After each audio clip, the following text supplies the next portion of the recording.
Régie, on me dit qu'il faudrait que je parte l'enregistrement. Merci. Donc, c'est ça, on parle du projet, sa mise en contexte, les objectifs, échéanciers, un peu l'effet COVID aussi sur ce projet-là, un peu les ateliers. Puis, à la fin, on ouvre un peu, on lance déjà un peu là, des questionnements par rapport justement à la discussion d'après. Alors, il faut d'abord préciser que ce projet-là est rendu possible grâce au ministère de l'Environnement, de la lutte au changement climatique, particulièrement dans le contexte de la stratégie québécoise sur l'eau, dans la mesure 3.1.2, où est-ce on- on- on indique que ce serait stratégique d'encourager les municipalités à adopter des pratiques favorables à une gestion durable des eaux pluviales.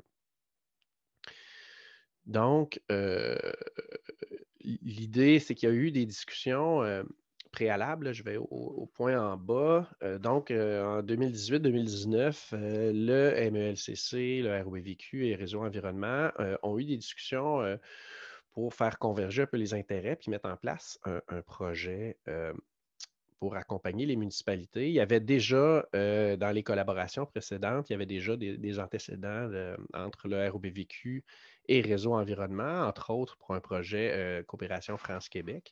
Puis aussi dans la campagne qui a toujours lieu, la campagne Pensée bleue, Réseau et Réseau Environnement et le ROBVQ travaillent ensemble. Alors, ces discussions-là, cette convergence-là, c'est concrétisé en décembre l'an dernier et c'est signé officiellement en février de cette année, juste avant qu'on se lance dans le calendrier pandémique. Les objectifs qui sont dans le projet, qui sont mentionnés aussi dans l'entente. D'abord, l'idée, c'était du côté de Réseau Environnement, c'était d'aller soutenir le programme d'excellence, le PEX. Vous allez voir, je vais dire, utiliser cette abréviation-là, mais ils ont plusieurs programmes d'excellence et bon, il y avait celui qui voulait mettre en place là, sur la gestion des eaux durables, la gestion durable des eaux pluviales, pardon. Il y avait aussi l'idée de favoriser ces communautés de pratique, là, donc bonifier l'offre en termes de programme, puis aller mettre en place la communauté de pratique, qui n'est pas tout à fait le même, abordé de la même façon qu'on le fait, les communautés de pratique dans notre réseau. Du côté du ROBVQ, il y avait l'idée d'abord de faire la promotion de l'outil de l'autodiagnostic, de son guide d'accompagnement. Puis ensemble, l'idée, c'était aussi de développer des contenus pour organiser des ateliers régionaux, en l'occurrence des webinaires portant sur la gestion durable et aussi les outils qui sont associés à ça. Je me trompe d'ordinateur. Donc, en termes d'échéancier, pour vous donner une idée d'où est-ce que ça se place dans le temps, on a commencé au printemps. Hein, il y a eu la mise à jour justement du programme, on s'est mis à préparer les ateliers, mais comme on est tombé, puis on a, en termes de diffusion pour l'autodiagnostic, on a imprimé des copies. Si, oups, je vais utiliser mes doigts. Si je touche ici, là, ce qui est dans ma bibliothèque, juste là, c'est quelques copies, mais éventuellement, on les a imprimées pour que vous puissiez en recevoir puis les utiliser avec. Oui, merci Stéphanie. Donc, il existe au-delà du PDF, les documents existent en papier parce qu'on sait que c'est plus facile d'aller faire de la sensibilisation, présenter ce contenu-là aux municipalités dans ce format-là.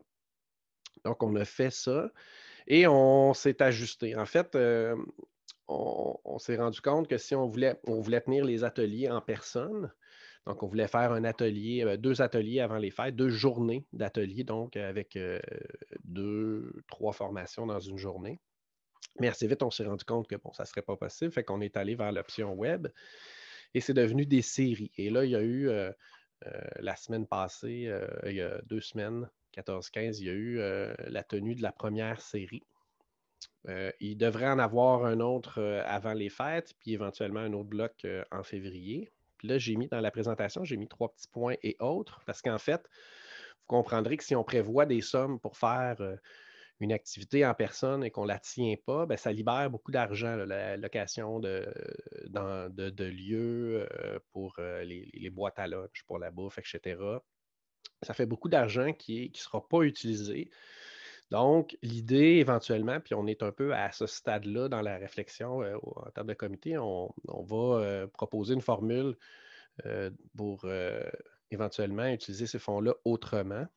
Puis, ça va faire partie, la discussion de ce matin, puis ce que vous allez suggérer va faire partie un peu de cette réflexion-là, entre autres. Fait qu'on va vous inviter à participer, entre autres, pour ça. Et donc, ça risque d'être probablement peut-être un peu plus de webinaires ou un peu plus de présentations de contenu. L'été prochain, il est aussi prévu de faire la mise à jour du guide. Donc, aller regarder les exemples qui sont mentionnés, voir si ça peut être bonifié ou pas. Puis, à l'automne prochain, puis un peu après les fêtes, là, une autre section, un autre calendrier de présentation d'ateliers qui seront peut-être en personne à ce moment-là. Donc, mais on présume de rien à ce moment-ci. Alors, je vais t'inviter à ouvrir ton micro, Stéphanie. Alors, comme je disais, il y a 2 semaines, les 2 premiers ateliers ont eu lieu. Je vais laisser Stéphanie vous parler du contenu, mais je dois préciser qu'on a essayé de travailler en complémentarité pour ne pas avoir soit des contenus très techniques ou des contenus plutôt généraux. Mais je vais vous laisser apprécier. Stéphanie va vous expliquer un peu là, comment ça s'est passé lors de ces 2 rencontres. Alors, je te laisse aller, Stéphanie. Merci.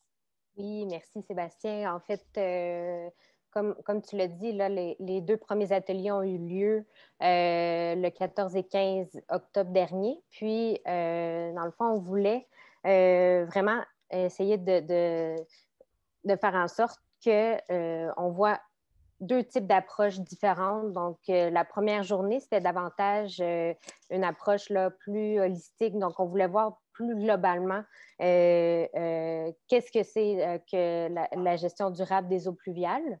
Donc, on est allé voir plus c'était quoi les enjeux, c'était des exemples concrets aussi là, qu'on peut retrouver là, sur le territoire. Puis, aussi de voir pourquoi on fait ces projets-là, puis de même voir c'est quoi les coûts puis les bénéfices associés. Donc, c'était vraiment une approche plus globale, tandis que la journée du 15, avec M. Roy, dans le fond, lui, c'est un ingénieur de formation. C'était une approche plus technique. Donc, là, on est allé voir plus les PGO, donc les pratiques de gestion optimale. Puis, donc, on est allé plus dans la technicalité, donc comment on fait ces pratiques-là. Puis, il nous a donné plus aussi des exemples, mais vraiment, ça allait jusqu'à quel type de matériaux on va utiliser. Donc, ces 2 approches-là sont quand même complémentaires. Donc, c'est pour ça qu'on a choisi des associés. Puis, dans le futur, en fait, on veut continuer à utiliser cette formule-là, donc d'avoir par paire d'ateliers. Puis, mais on est vraiment ouvert là, à vos suggestions, à voir c'est quoi les besoins des intervenants municipaux parce que les ateliers, oui, sont offerts dans le fond à vous, les OBV, mais sont aussi conçus pour, dans le fond, les intervenants. Donc, on veut que vous soyez là pour les appuyer. Puis aussi, dans le fond, ces ateliers-là ont été conçus pour stimuler puis intéresser les municipalités à trouver dans le fond, à justifier d'avoir une approche là, de gestion des eaux pluviales. Donc, c'est vraiment dans cette optique-là qu'on a voulu faire ces ateliers. Puis, en fait, on s'est associé, là, le ROVQ, avec Réseau Environnement. Donc, on est 2 entités qui travaillent au niveau de la gestion des eaux pluviales, mais on a une approche différente, mais qui est complémentaire. Donc, c'est de voir aussi l'échelle de gestion, donc autant à l'échelle, nous qui prônons l'échelle du bassin versant, que aussi que ça peut être à l'échelle du bâtiment. Donc, c'est vraiment fait dans ce sens-là. Puis, on veut continuer là, à en faire plusieurs. Donc, on va vous annoncer là, bientôt la tenue là, d'autres ateliers qui vont avoir lieu probablement le fin novembre. Début décembre. Ce n'est pas encore certain au niveau des dates. Donc, voilà. Ça fait, en fait, le tour aussi là, de qu'est-ce qui a été présenté. Puis si vous avez manqué ces ateliers-là, là, le 14 et 15, et que vous souhaitez là, les consulter, bien, il est possible de le faire parce que ces contenus-là ont été enregistrés. Donc, si vous voulez en savoir plus, là, vous pouvez communiquer avec moi. Puis ça va me faire plaisir là, de soit vous envoyer les liens de ces ateliers-là, ou si vous avez des questions ou même déjà des besoins, vous savez là, vos besoins là, au niveau de vos municipalités, bien, ça va aussi alimenter notre réflexion là, pour le choix des prochains ateliers. Donc, voilà. Merci Stéphanie. Tu as fait la transition, même tu as entamé pas mal la dernière diapo. Puis c'est un peu pour mettre un peu la table. Là, il va y avoir quand même la présentation là, sur le code de conception. Mais l'idée, en fait, d'aider les municipalités ou de faciliter leur démarche vers soit de l'installation de systèmes, soit juste la réflexion, la planification, ben, l'idée, c'est de faciliter ça. Donc, soit en aidant ceux qui interviennent, les OBV, soit en travaillant directement avec la municipalité sur certains aspects. Donc, les contenus, et là j'ouvre la porte, là, comme on ouvre la porte aux idées ce matin. Ben, les contenus, ils ne sont pas encore déterminés complètement. On a sorti des idées. Il y a quelques personnes là, avec qui j'ai discuté avant qu'on lance les ateliers. Fait qu'il y a quelques idées en banque.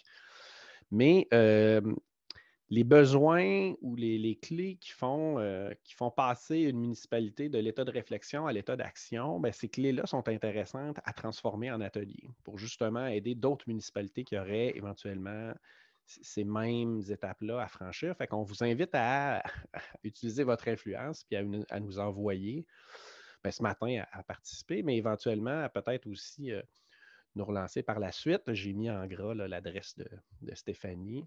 Vous pourrez en abuser de l'adresse. Et puis, éventuellement, il y a peut-être d'autres idées aussi, parce que là, on réfléchit. Puis on est dans un contexte, le RBVQ, Réseau Environnement, on est des intervenants de deuxième ligne. Fait que souvent, ça nous donne une certaine perception aussi de l'approche.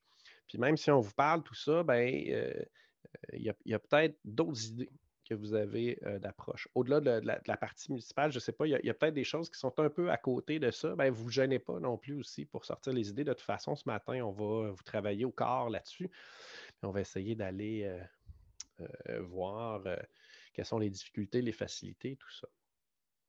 Fait en gros, c'est ce qui explique un peu la démarche qu'on est en train de faire.